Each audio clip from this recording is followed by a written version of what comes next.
You obviously started with business, like you said, properties, investment here and there in the United States of America. And then you decided to come back home and start investment. To come back home. When did you decide to come back home? And what was your game plan to come back to Rwanda? So right now, if you are an economic enthusiast like me, you are seeing what's happening. Everyone now has the attention on Africa. Yeah. I am here exactly not only to tell you, is that a myth? But to tell the entire world through the lens of Africa. Nigeria, yes, is successful with oil, but none of the entertainers you see today at the pinnacle of their careers have benefited a penny from Nigerian government investment, Nigerian oil investment. Every single Nigerian entertainer, listen, Burna Boy, he's come from the hustle. Wizkid came from Uju Elegba, didn't know nobody, was signed by Banky W, who was like you, a returnee from America to Nigeria, who believed in the creative industry and used his own money that he had worked for, just like you in America. That yes, although David he's from rich family. Rich, his father wanted no part of the entertainment business. During my trip there, I visited Mavin's record. That's icons right there. When you see a hit record, do not think that it's organic. Nothing is organic nowadays. Everything is orchestrated. You gotta have a team. You gotta have a strategy. We're here at Kigali Universe. What is Kigali Universe and what can people expect here? So Kigali Universe actually is a blend of a sports complex and entertainment complex as well. You have seen how the football pitch is transformed into hosting from galas to concerts, This weekend we have Joshua Baraka, the following week we're going to have DJ Maforiza. So we try to do that with a combination of good food, hospitality, African music, sports, and then a family place. All that in one place. It's revolutionary. Even people from the state, they come and tell me they have never seen something it's like incredible. This. Bruce Melody, this young man is the flagship artist of 155 AM. Yes. In your own words, tell the world about this artist, why Bruce, and what makes him special. Welcome, ladies and gentlemen, boys and girls, to another edition of Adishopala, the official AFROBEATS podcast, where we break down the hottest topics in the culture. And sometimes I'm joined by a special guest one-on-one to chop it up with me. As always, if you haven't subscribed yet, click the subscribe button right now. The bigger our platform gets, the better we're in position to promote our own people, our own culture, without waiting for others to do so. As always, we appreciate the likes, the subscriptions, the comments.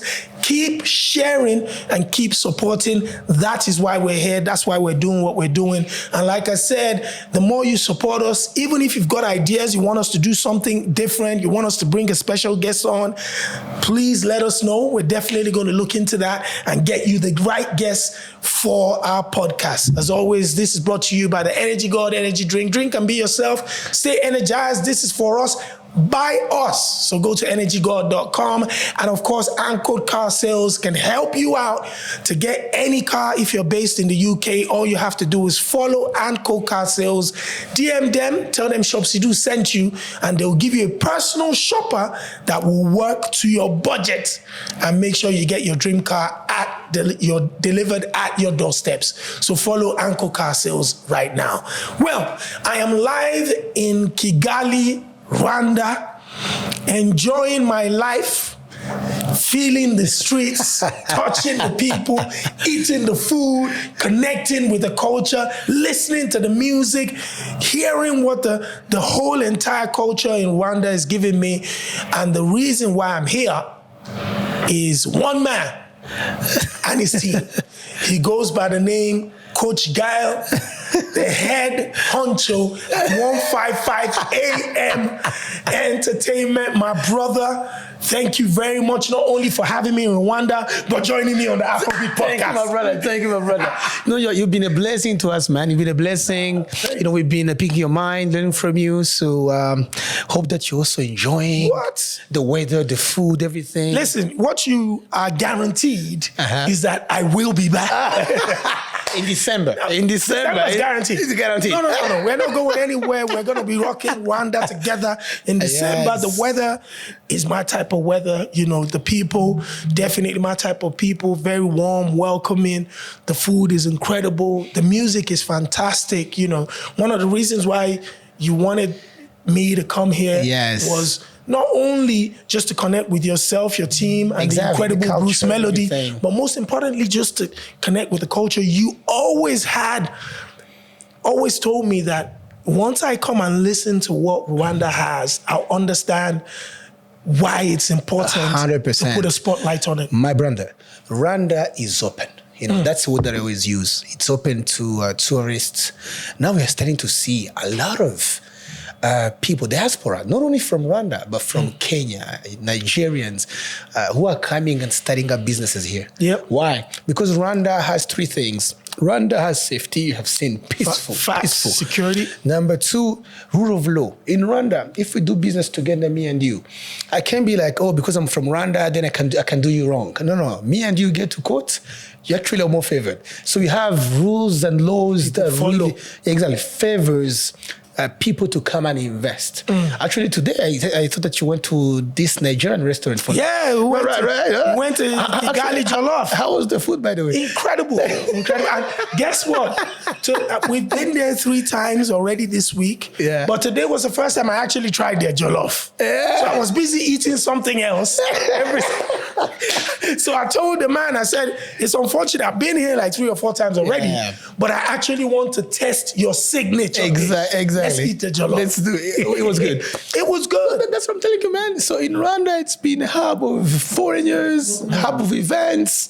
There's so many restaurants, different type of cuisines.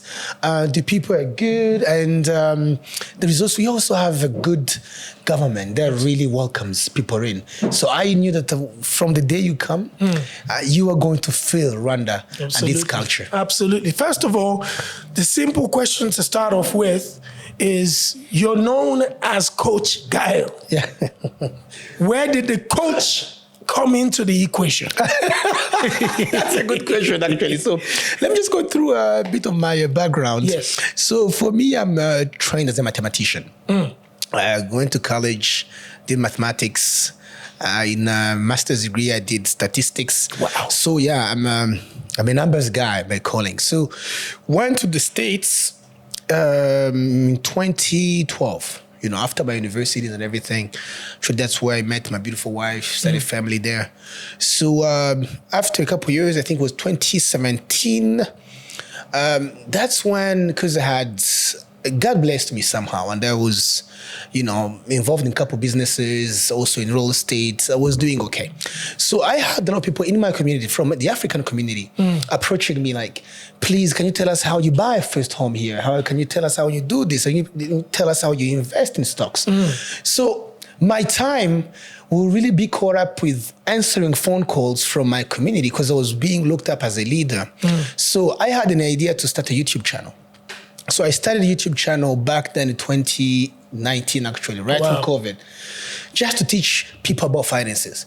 This is 101 finances, Canada, US, So I started thinking it was just going to be, for my community, 200 people, 200 Rwandans that were in my state. But the channel blew. It was everywhere. So people were sending it to Miami, people were sending it to everywhere. Rwandese, Burundians, and Banyamulenge were, because we all use the same language. And what I did was, I didn't want to start another podcast in English. There are so many in the US. Absolutely. So I started in the local language so that our people can say this is our own. Exactly. Yeah. That's what I wanted to, that's what I did. So it blew. And then people started to send it to each other back here in Africa, started to send each other to Europe. Because some of the things that I'm teaching on my channel channel is Business 101. How do you save money? How do you invest? What is the stock market? What is real estate? How can you start? How can you save and buy your first home, or this, and that, and that? So that's how the name came, Coach. So it came as a business. It's not a coach in terms of other things, but it's a business, a financial coach. So people tend to call me Coach. So I'll go to weddings in diaspora. Hey, Coach. So that's how Coach came into the equation. So you obviously started with business, you said, properties, investment here and there in the United States of America. And then you decided to come back home and start investment. To come back home. When did you decide to come back home? And what was your game plan to come back to Rwanda? So that's a great question. So it was in 2021, right after COVID. That's when I came back with the mindset of like, let me see what's happening. Because let me tell you why I came back to Rwanda. Right now, if you are an economic enthusiast like me, you are seeing what's happening. It's development. Exactly. You're seeing what's happening.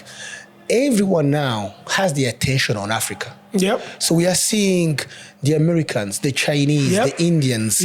They're now shifting to Africa because Africa right now has 60% of arable land that's been unused. Wow. 60% of the whole arable land in the whole world is left in Africa. So which means the world is going to depend on us to feed them in the next few years. Wow. Number two, Africa has more than 60% of young people can under 30 do the work. Absolutely. Manpower. There is no more young people in China. Some more young people in Europe, everywhere. So now that's what you're seeing the gurus like the Elon Musk starting to talk about Africa. You're seeing the Bill Gates coming. Bill Gates, they have investments here. Warren, they're thinking of coming do agriculture universities here. Why? Because they are seeing Africa is the future. Like in the 80s, Asia became the future. The whole attention to China and everything. So now it's Africa. So me as an American who knows the economy and see how things are going, I'm like, hey, I don't want to go back in Africa and realize they have finished everything. You don't want them to go eat everything. Let me just go. So when they come, and we'll be ready for them. So that was why I was like, you know what? It's time for Africa. Let me go see what I can do on the continent. Not just Rwanda, on the continent. And try also to be a Pan-African.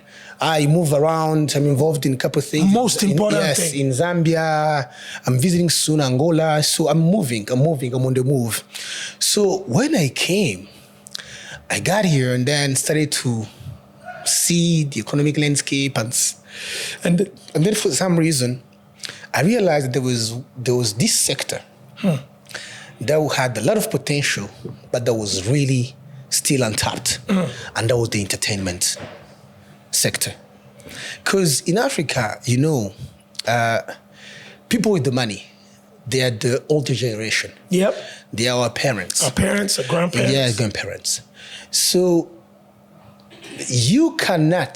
The creative industry doesn't make sense to them. You cannot even mention the word entertainment. An investment. As an investment. They'll tell you, creative industry is what? The industry. Where's the industry? So what do you guys produce? So I was like, this is an untapped area or sector, and there's no competition. Actually, when you go not only in Rwanda, but even if you expand to East Africa, no competition. And number three, our government policy is pushing Visit Rwanda. And Visit Rwanda is about branding Rwanda as the place to come and visit. Because of the beautiful mountains, actually. So actually, when you come back in December, I'll take you to the Gorilla. Yeah, we need to go and see them. Exactly. So we're pushing people to come. And one thing that goes with tourism, it's entertainment. That's because you want the people coming and visit also come and meet your artists, your entertainers. And watch the concerts. Exactly. Listen to the music. Exactly. Another thing was sports. And that's why I'm most invested in the basketball team. I told you about it. So those are the two things that our government policy is trying to really push, to go with the Visit brand, Visit Rwanda brand. So I saw all those elements. I was like, maybe this is a sector I should start to focus on. So that's when I started to go in touch with some artists, started to do some projects. And right now it's been 3 years in this journey. Yep. And I'm only seeing growth. I'm seeing now we're starting to have, actually Rwanda even starting to be mentioned right now on the Afrobeat global stage. To see someone like you here, it's because I made that move. Absolutely. To see someone to smell like Smade who's here, it's because there is something here. Now everyone is starting to realize, maybe Rwanda, they could be the next big artist. 100%. Exactly. So it's a combination of all those things, man. And we've been on a nice journey. We still have a lot to learn. That's why I try to have mentors like you guys to okay, what can we do in this situation? What can we do in this situation? But I'm seeing the future is going to be bright, especially with the collaboration that we have now, because now I see there is a Pan-African move. It's a bridge. Exactly. So we used to think 2 years ago, Nigerians, they're very, very selfish. They might not play this and that. But when I met someone like you, you're posting this person, you're posting a Ghanaian, you're posting this. So what a lot of people don't even understand is Nigerians will celebrate what they know. Exactly. Period. So because we're so occupied with the amount of incredible talent and creatives that's based in Nigeria, usually we don't look anywhere else. Exactly. So the only reason why the likes of America or maybe the United Kingdom even infiltrated Nigeria was because of media. So we're watching MTV, we're watching CNN, we're listening to Voice of America radio, we're listening to the BBC. But without that, we would not have concerned ourselves with international artists. Right. Now, I tell my brothers and sisters in Africa, it's the same thing I say to you and to Bruce. Nigeria is a hub of entertainment in Africa. Best. So it's almost like a Hollywood. Everybody that's making movies in America goes to Hollywood. Yes. No matter if you're from the dirty South, you're from Midwest, even from France. Everybody's going to Hollywood. So yes, you still have your markets. France has a movie market. Germany has one. But when you're trying to go global, you still have to go to the big market. So make the Nigerian play a regular play. Make the Ghana play a regular play. Right. When you introduce yourself to them, we've got an incredible palette when it comes to entertainment and music, where I grew up listening to your Brenda Fassies, your Yvonne Chaka Chakas, your Maria Makebas, your Hugh Masekelas, your Salif Keitas. That's what we grew up listening to. Right. But because those ones, the older generation of Africans were more used to traveling than the last 30 years. We've been restricted to our countries, whereas those in the 80s and the 70s they and the 60s, traveled in the culture, Fela Kuti eventually created Afrobeat in Ghana. Really? He had traveled there? Yeah. So he used to be booked to perform in Ghana. Fela originally was playing jazz and funk. So when he came back to Africa, he wanted something that was more his identity. But his consistent journeys to Ghana and listening to High Life was eventually how he roped it in. High Life, jazz, African jazz, and funk that eventually gave birth to Afrobeat. So it was his Pan-African taste and palette that ultimately led him to creating a genre that has continued to give. And that's where it is, man. And that's what I was saying. When I'm seeing this Pan-African move that you guys, pioneers of Afrobeat, are bringing back. You are seeing, shows of BNs in the UK are being organized by Nigerians. Yeah, crazy. Promoted. Yes. In America. Exactly. We're seeing, You were telling me that you are going to be part of promoting Joshua Baraka's show in the 100%. UK. So to me, because there is this Pan-African move, it's going to even be easier for us. Yes. Because now, if Bruce drops something, calling this, calling some from different countries. There's a connection now. From South Africa. Yes, it's going to be easy. Absolutely. So I'm seeing really the future is really bright. But there is something, actually, as you were talking about the story, there is something that you were having conversation, I think it was the day before yesterday. Yes. There's something you mentioned to me. Yes. That really caught my attention. I was like, I want you to share this. If you could share this to Rwandans, especially to East Africans. Yes. So there is this myth. Yes. That we had in East Africa. Actually, we still have it. Artists in East Africa, creative people in East Africa, media people in East Africa. Yes. They always say, you know why the Nigerians are like that? You know why they have the Wizkids and the Davidos and the Burna Boy? It's because Nigerians, they have money. They had a lot of investments. Yes. There's so many people from the oil industry that's putting money, behind them. Exactly. That's putting money. I am here exactly. not only to tell you, is that a myth? but to tell the entire world through the lens of Africa that is absolute garbage. Never existed. Complete falsehoods. Nigeria, yes, is successful with oil, but none of the entertainers you see today at the pinnacle of their careers have benefited a penny from Nigerian government investment, Nigerian oil investment, Nigerian financial industry investment. Or just investors in general. Or investors in general. All these guys, especially the men you've mentioned, the top of the food chain, I'll tell you this, every single artist is an independent artist. Yemi Alade, for example, has been with the same manager for over 14 years. Every song they sell, they put the money back into the business. Videos. Yes. Wizkid came from Uju Elegba, didn't know nobody, was signed by Banky W, who was like you, a returnee from America to Nigeria, who believed in the creative industry and used his own money that he had worked for, just like you in America, to say, let me sign Wizkid, let me sign Scales. I believe in this music business. He was a musician himself. Wow. So he was making music, R&B, and he signed 2 local artists. Let's push this EME thing, blah, blah, blah. Whilst they were doing it, he became a star. He started to make a little bit of money, and then Wizkid popped a couple years after that. Listen, everybody wants to talk about Davido. I say it all the time. That yes, although Davido's dad he's from a rich family. Rich, his father wanted no part of the entertainment business. You already know. His father is from the energy sector. Educationists to the core. They own a university. So how would, a man who's an educationist to the core. So he doesn't want to listen. His kid being an artist. He wants his kid singing and dancing. Never. So David actually ran away from home. This is a public story. He ran away from home, was sleeping with friends, in friends' homes, trying to do music, sleeping in boys' quarters, just living rough, because he was never going to get family backing for music. Every single Nigerian entertainer, listen, Burna Boy, he's come from the hustle too. No investment. Now, let's go to the numbers.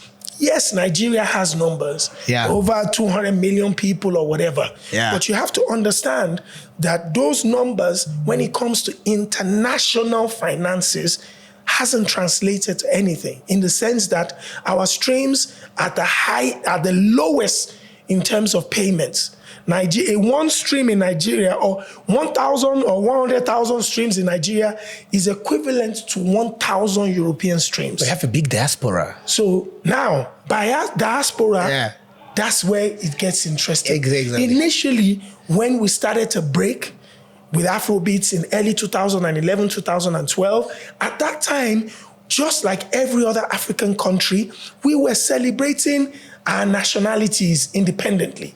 So you have a Ghanaian independence, which brought Castro, who brings Sarkodie. You have a Kenyan rugby night and Independence Day celebration, where the Kenyan celebrities will come in and perform. Nigeria had theirs. And then we'll have concerts, The Band, P Square, and Wizkid. But the minute the music left Nigeria and started to become successful in other parts of the continent. Guess what happened in diaspora?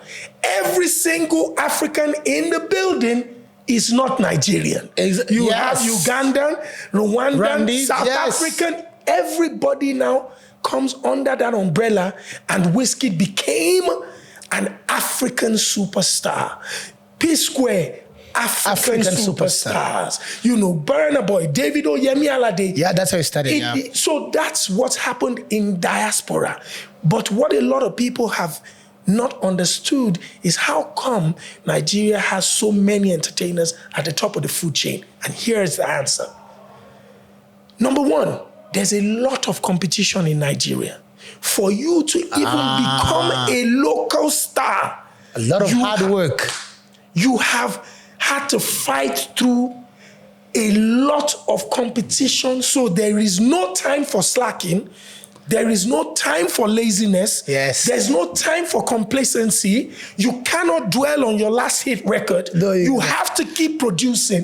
Wizkid, DJ Tunes came to my studio and said, Wizkid will be what people used to call in previous days a studio rat. But because Wizkid is a goat, we call him a studio goat now. He still spends hours in the studio every single day of the week, even at the top of the food chain for the past 15 years.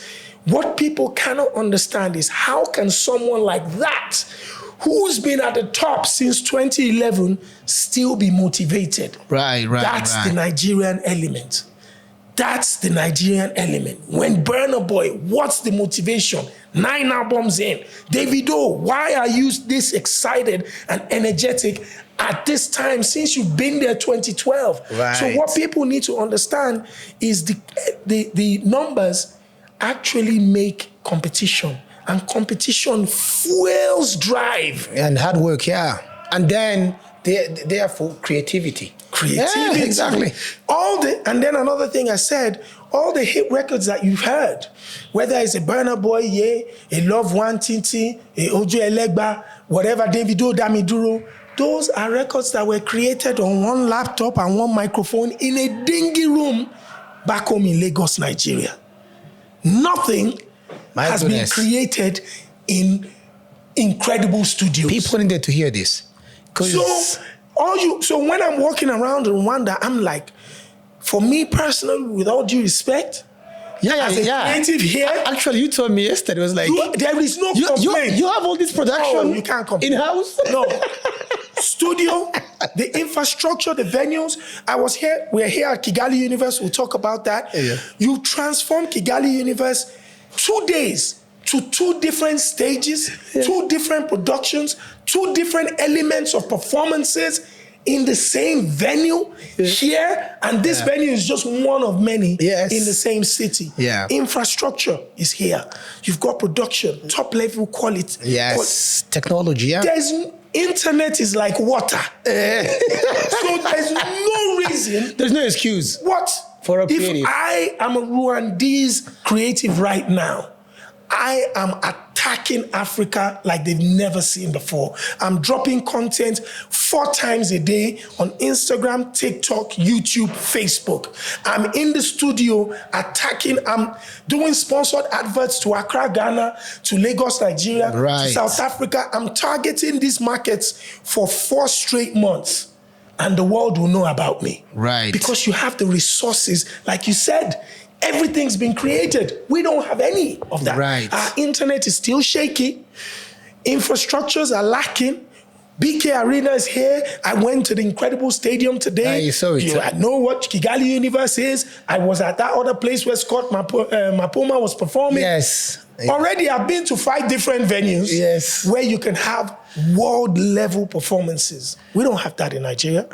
We're having, right now, Lagos, with the amount of influence that the entertainment industry has had with Dirty December, the amount of money that's come into the economy, now they're starting to invest a little bit more in trying to find facilities that can encourage these artists. Rwanda has performances throughout the year. Nigeria usually has December and April. And that tells you what you need to know. Another thing actually, because I told you this is not going to be an interview. I want it to be a conversation because there are so many things that we want to pick from you that I really want people to learn from you, especially people from the creative industry. So the only thing that we're struggling with here in East Africa, I think we just started to see music as a business only a few years ago. Yes. It used to be just, it's a hobby, but it cannot feed you, it cannot put your kids through school, it cannot do this, cannot do that. Yep. And because of that, right now, we are learning how to do music as a business. Yes. An artist in East Africa, an average artist in East Africa does not have a complete team. Yep. You know, you might just have maybe a friend or two that goes with them. That's your road manager. You went through that. That's it, you know. Yeah. But I came to Nigeria in 2023. Yeah. We come in to do some connections there, actually. That's when we even met with Joe Boy, connected and made the collabo and stuff. So during my trip there, I visited Mavin's record. That's icons right there. So it's a 3-story building. Yep. There is more than 100 people working there. On a daily basis. On a daily basis. Yes. And I remember as we were given the tour, they were preparing for Rema's album. Yes. And my goodness, they were like 3 rooms. Working. Like 20 people here, 20 people there. 20 people there. Projects. They are projecting things. Yes. So I was able to enter in this one room. They had projected the whole world. There was a world map there. Imagine. With small dots. You know, it's like a war. And someone is planning, this is how you're supposed to send it to India. So I'm like, it seems like Nigeria, it's been years ahead, you know, when it comes to the music business. And we are learning and catching up. Can you at least explain? Yes. I even, yesterday when talking, you were telling me, hey, wait, when you see a hit record, do not think that it's organic. Nothing is organic nowadays. Everything is orchestrated. You gotta have a team. You gotta have a strategy. You gotta have everything. First of all, can you please explain the whole process? So first of all, one of the things that I think Nigerians have done very well is by looking up to the United States of America, you know, where when success came and, you know, the likes of Wizkid broke, the first set of people that started to call were Akon back in 2012. Yes. And at that time, you have to understand, Akon was a global superstar, but he instantly was like, there's something coming here at 2012. Now, I talked about Banky W. Banky W was based in America, you know, studied in America and went back home. So even though he was operating on a business level back home in Nigeria, the way the industry was working, he was also still connected to his roots in America where he started doing music. So there would probably have been basic information exchanges that they were getting back then. Now, Mavins is an evolution of about 2 or 3 labels. Remember, it was Mo Hits, so it was Don Jazzy and The Banj first. Then it became Don Jazzy, The Banj, One Day Cole, The Prince, and Dr. Sid. Then, when those left, Don Jazzy created Mavin Records, Level 1. Level 1 had the Korede Bellos, Tiwa Savage, One Day Cole, Ricardo Banks. Then what you saw a couple years ago with Rema and Co. was 2.0 Mavins. So Don Jazzy has evolved as a music label executive since the beginning of Mo Hits as far back as 2005. Wow. Again, remember. So that's 20 years in the game. Remember, Don Jazzy ultimately, during the peak years when Oliver Twist became the biggest hit in the world, was tapped by Jay-Z and Kanye West to come and produce on the Watch the Throne album. So here we have a local music exec who now became a global producer who was learning and watching the likes of Kanye West and Jay-Z and Beyonce, how they were moving, how they were dealing with him.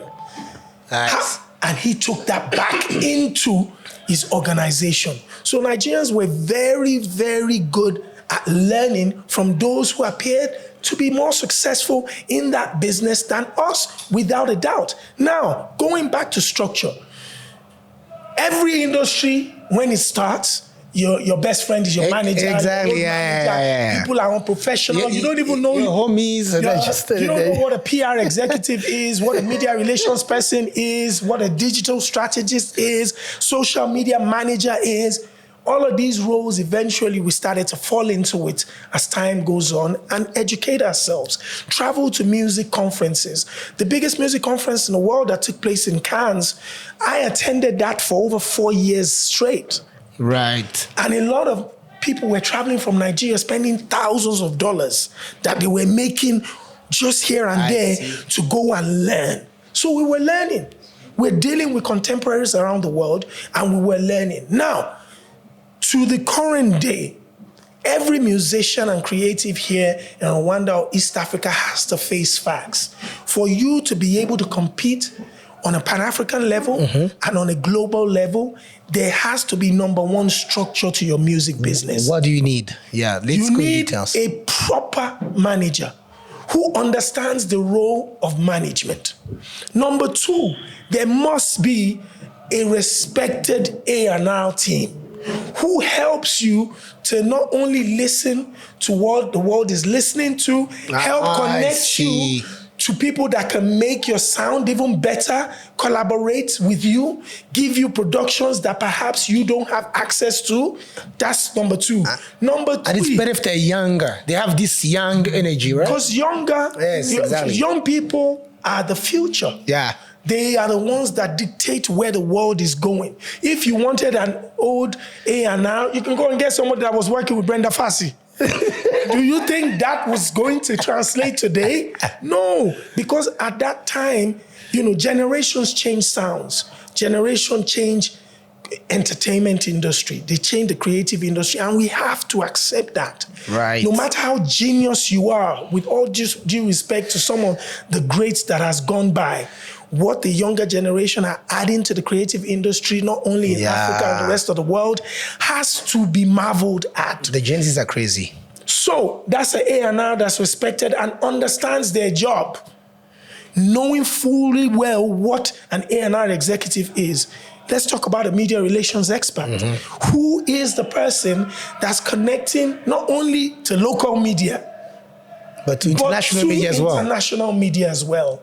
Who's targeting the Pan-African media platforms that can help to elevate your music to the world. Sometimes when you're thinking in your corner, you think it's such a big job, it's going to cost so much money, but it doesn't usually cost that.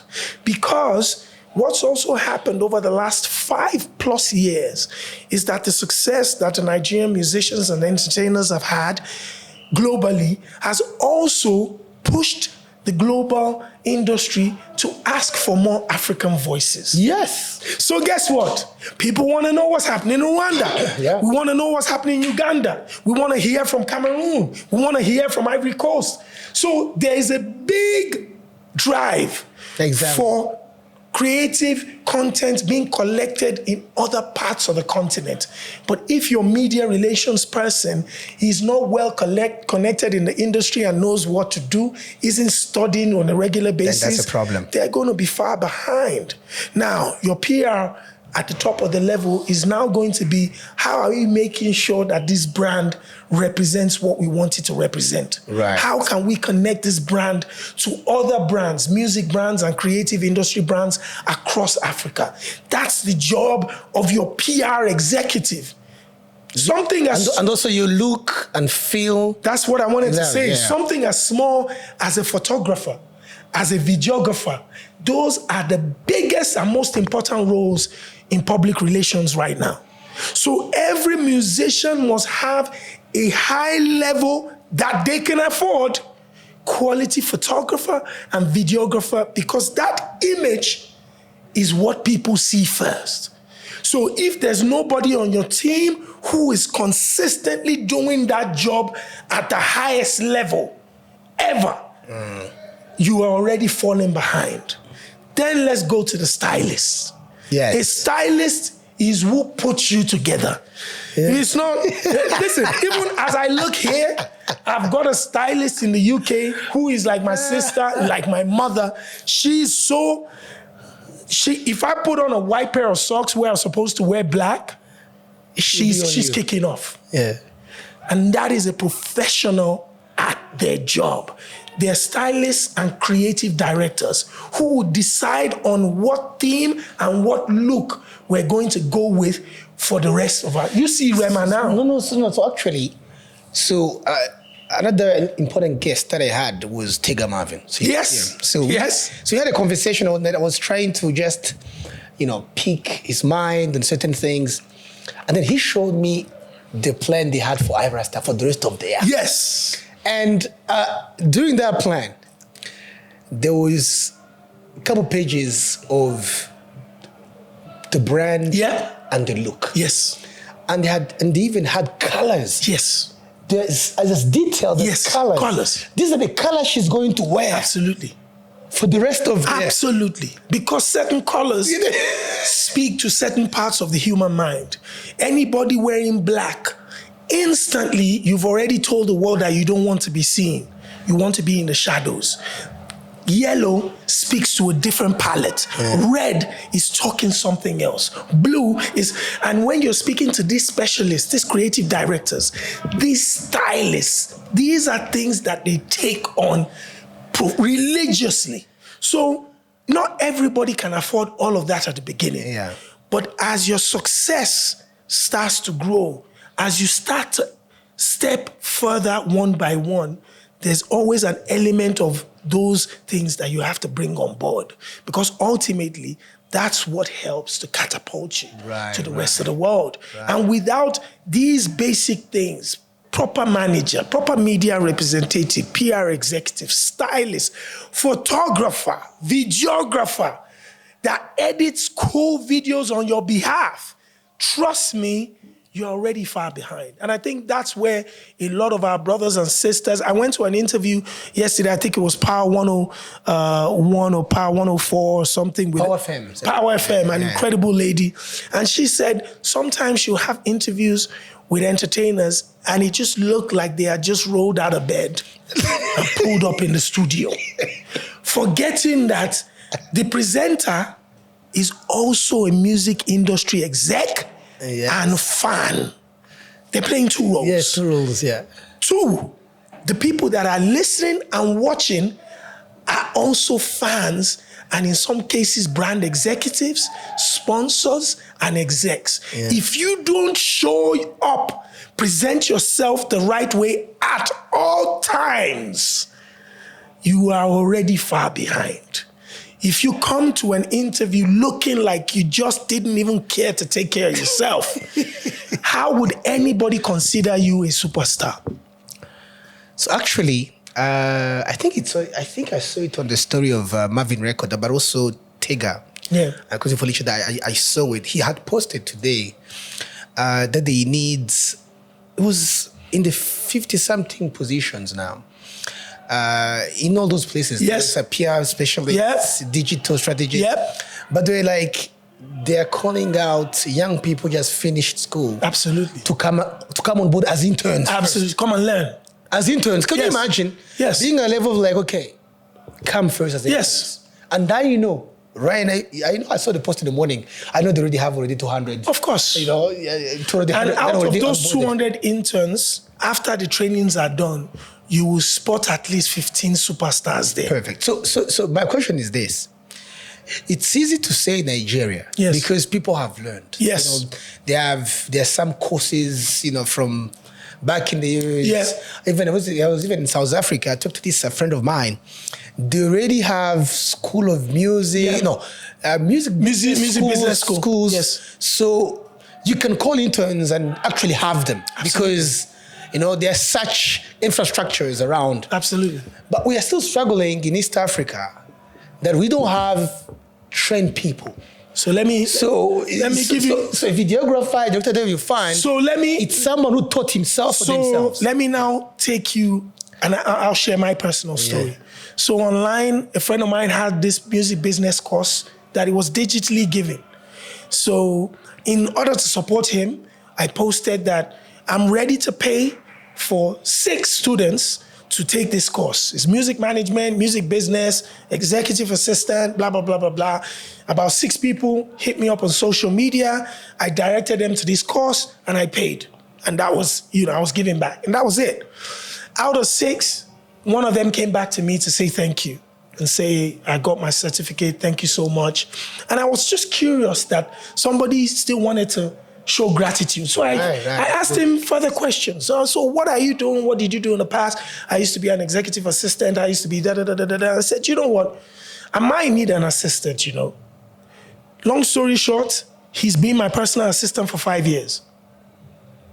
Fully paid. And now his level of importance to my career, his level of intelligence and information has gone from what I had paid a couple thousands for back then to be worth thousands of pounds now. Yes. So it's not even looking for a finished product.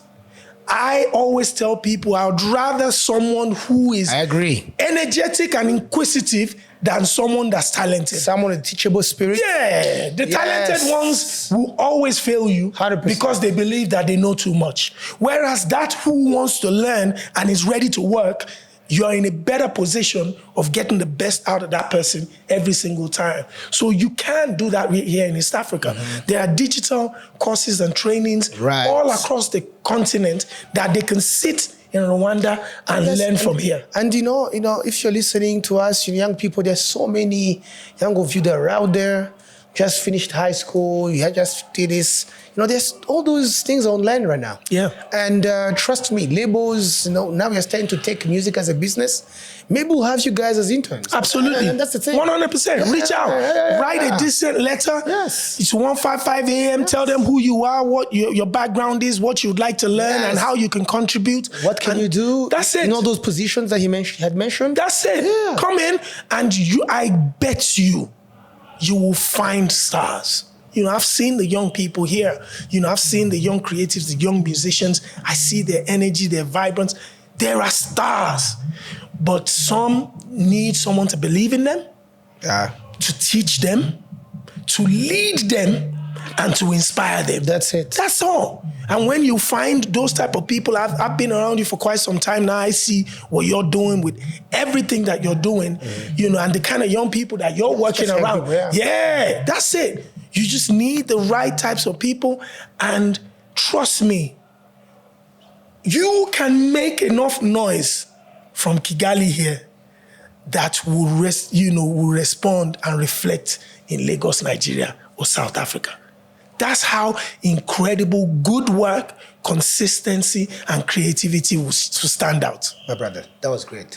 You just inspired me. That's it. But you know what, man? When you told me that story of you gave me a whole story of Wizkid, a whole story of Burna Boy, a whole story of Davido, I was like... all of them came from the bottom. I was inspired. I was like, you know what? We can do this. Let me even shock you.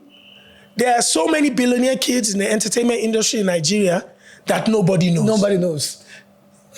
So it's the hustlers that are at the top of the food chain.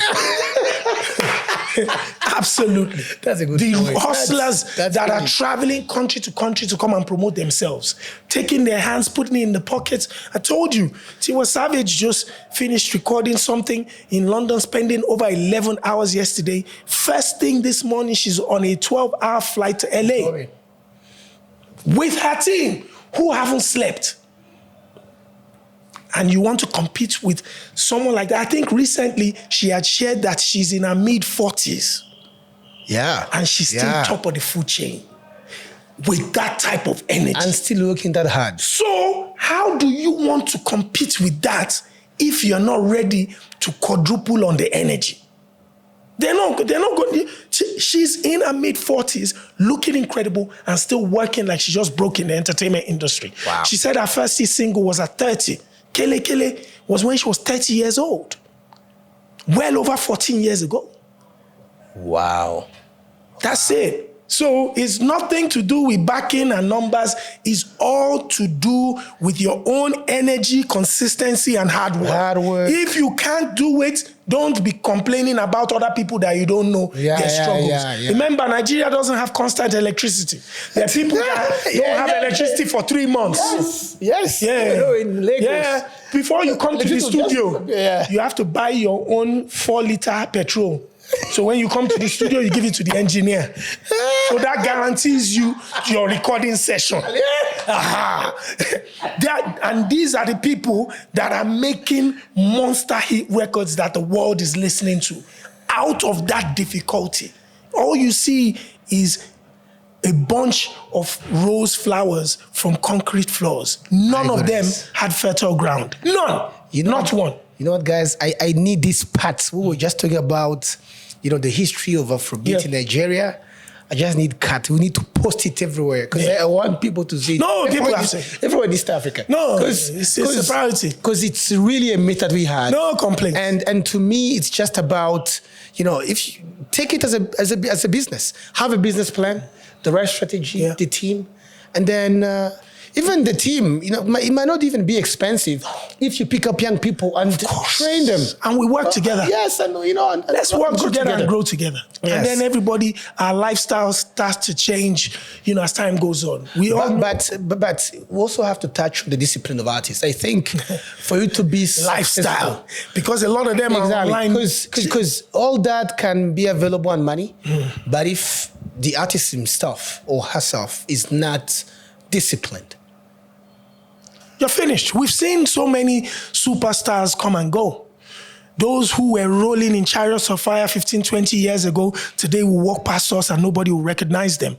A lot of them suffered based on their own individual discipline. That's lifestyle. The way they treated money, the way they treated people, and the way that they lived their lives as entertainers and superstars ultimately led to their creative industry demise.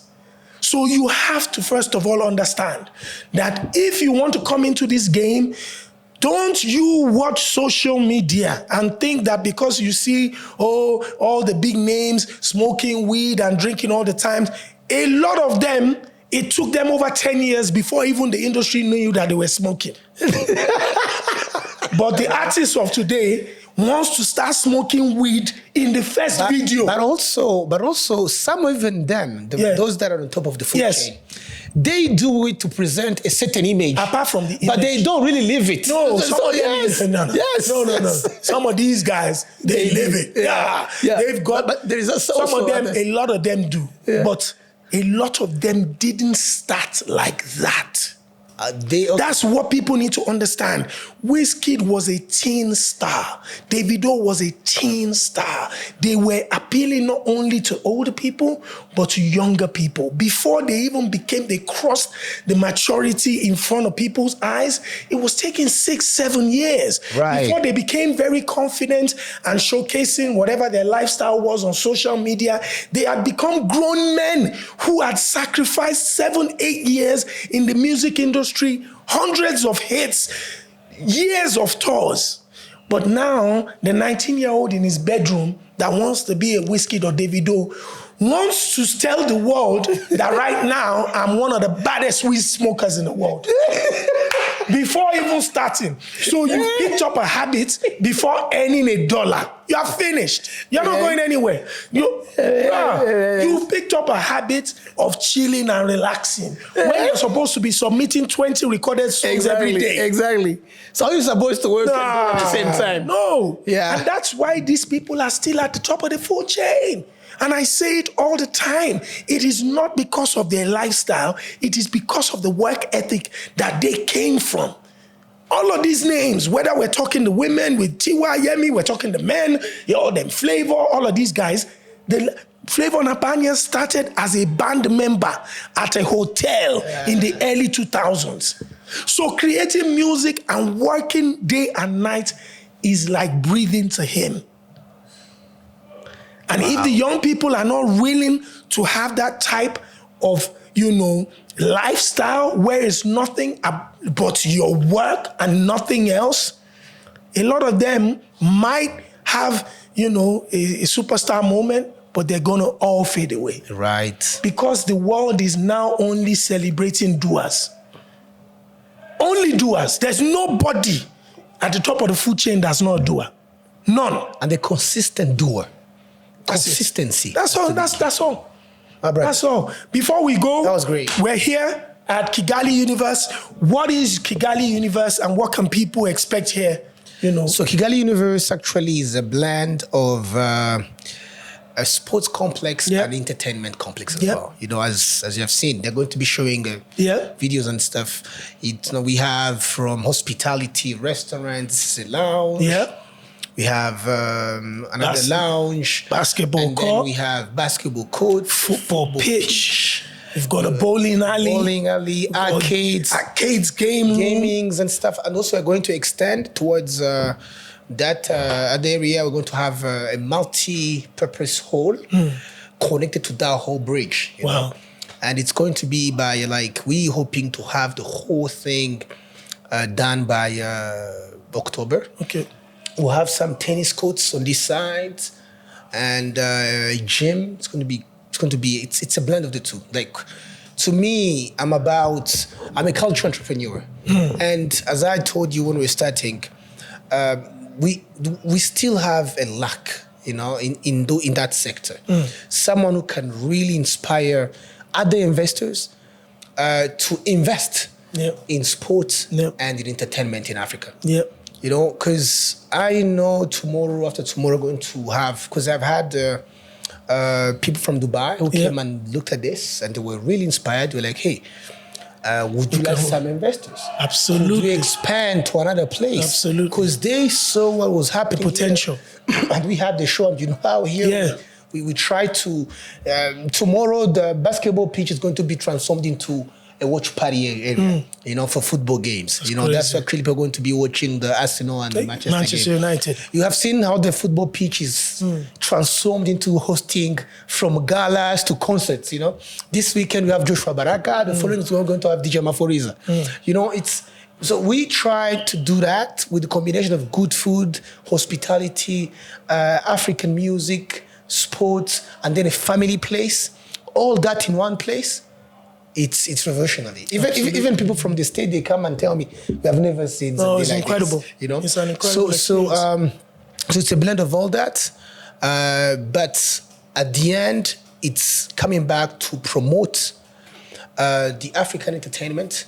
Because here, for example, artists from Rwanda, whenever they come and they want to do something here, I give them the venue and production for free. That's crazy. I'm like, okay, now let's see what we can do. Now we have no excuse to do something. I have no money for production. All the venues are expensive. So those are the things. So we want to create that culture. At least twice a month, we have a big show. We give a platform to these young people.